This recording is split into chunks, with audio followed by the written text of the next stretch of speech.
to start things off with our basic shape. We're going to start off with a circle. You want to place this, I'd say a little bit higher on your page.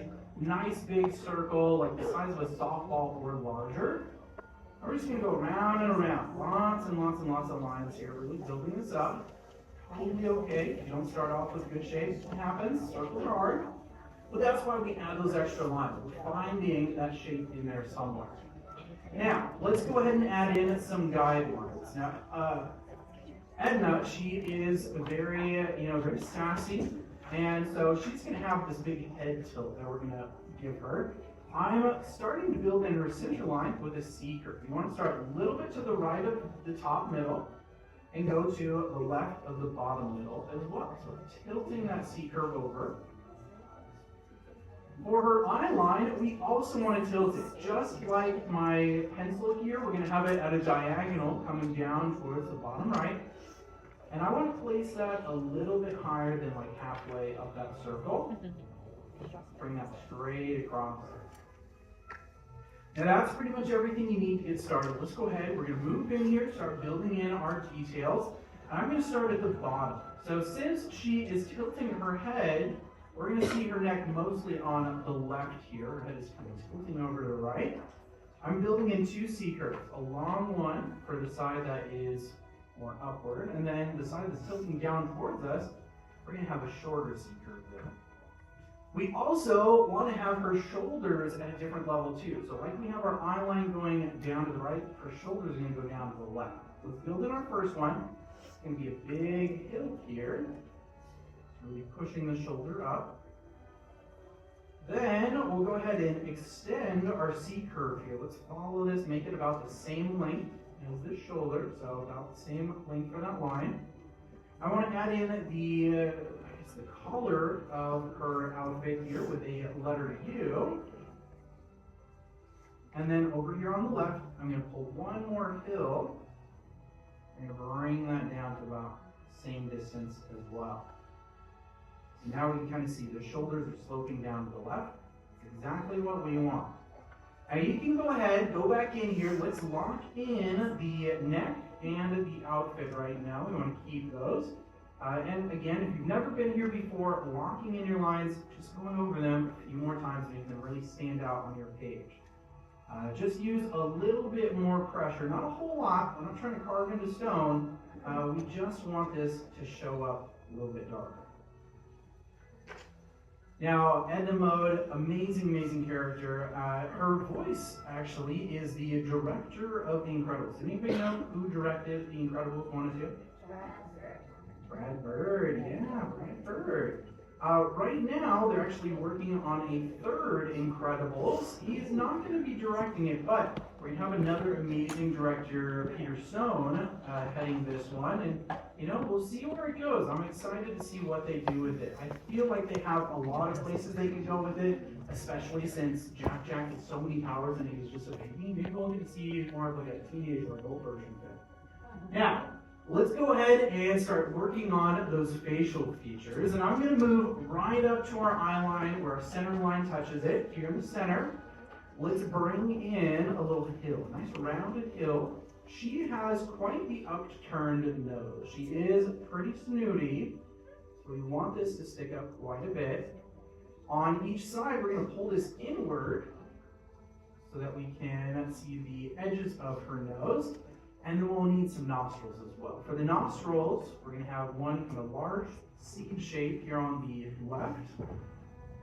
And then on the right, I like to make this one just a little bit thinner. You're not seeing as much of that side. Now I like to leave this kind of light just for a second so we can add in her lips as well. And we're going to have her doing this kind of pursed lip where it's a little bit of that duck lip sticking out, giving that sassy look again. We'll see the line, I think it's called the philtrum, from the nose to the mouth that mammals have. We're seeing a little bit of that kind of crease that it creates. And I'm going to add in two hills to start off with here. Let's go ahead and do 1 and 2. A little bird coming in from the distance. We'll do a second one of those. I'm going to add in another. We want to start with more of the letter U underneath this, and then pull it to the corner. So we got our wings again, we got our little bird.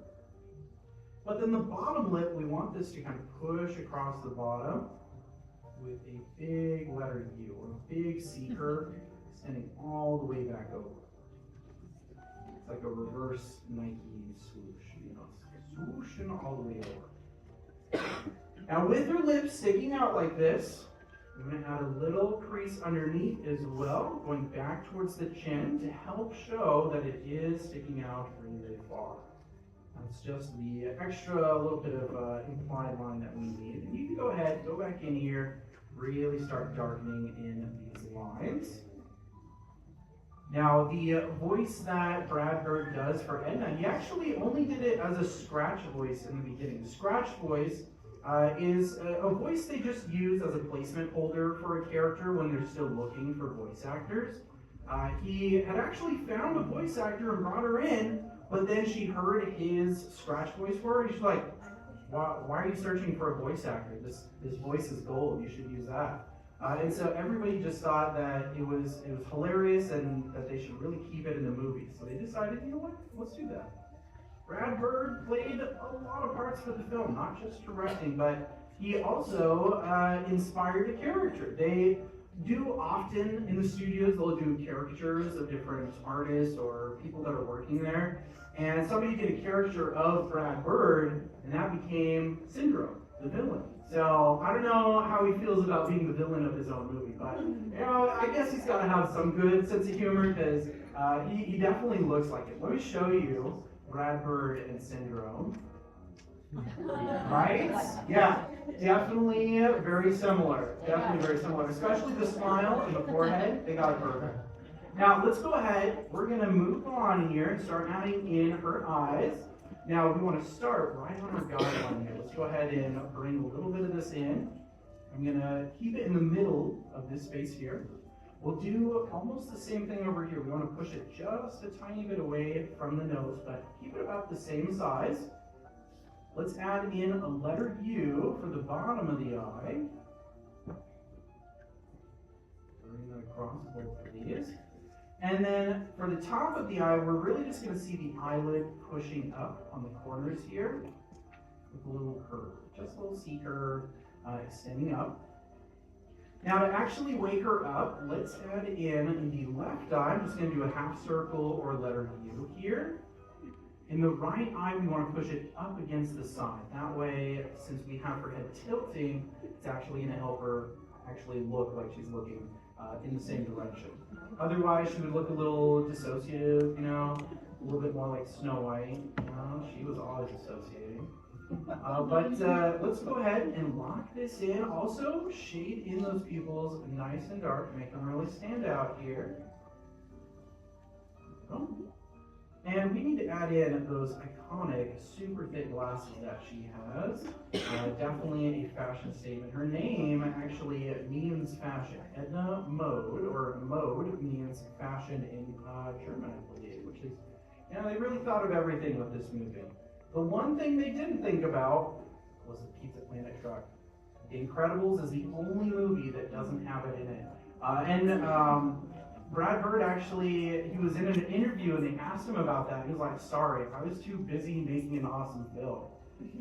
So, definitely kind of unapologetic about it.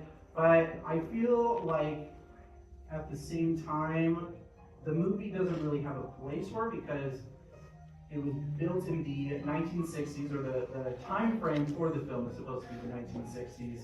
And Pizza Planet had not been established as a fast food restaurant at that time. So, probably weren't any in at that time.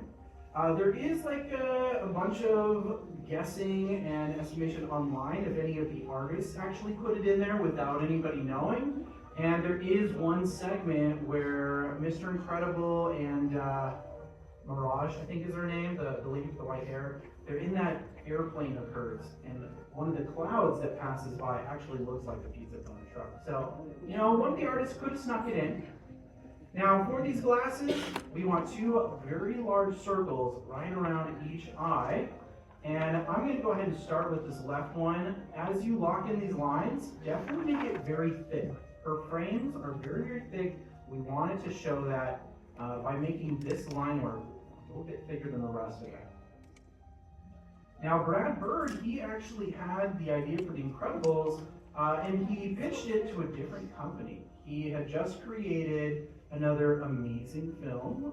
Anybody seen The Iron Giant? Yeah, really awesome, right? Such an incredible film. But unfortunately, it did not do super well in theaters. It actually, for Warner Brothers, the studio he was working for, it did not make as much as they wanted it to, so they considered it a flop. Now, because it was a flop and he pitched this movie right after, they were like, I don't know if we want to work with you again. So they decided not to go with this film. However, Pixar picked it up because they had done a lot of movies before this that did not really focus on humans. You know, we've got Monsters, Inc., Toy Story, Bugs Life, a lot of amazing films, but they focus on toys or bugs or monsters. Not really on the humans. There's humans in them, but not for very long. And they really wanted to tackle that. Pixar has always been trying to innovate and pursue whatever is challenging them. So they went with The Incredibles. And he pitched it to them. They loved the idea, wanted to take on that challenge, and they did a really great job. They really wanted to make more realistic humans than they had done before. Now, we've got our glasses in here. Let's go ahead and start adding in her hair. That's just a second. That's the big thing for her, right? She's got this big bob. So we need to go ahead and add that in. Hello? Okay. We need to go ahead and add in that bob. And we're going to start with some very basic guidelines for this. Let's lightly bring across a hill up top. And on each side, we're just going to pull down a very flat C curve or parenthesis curve. You can bring this a little bit past the bottom of the circle. On the other side, make it about the same length. So the gravity is pulling her hair down a bit further here. And then we'll create the rest of our box by bringing another line across the bottom.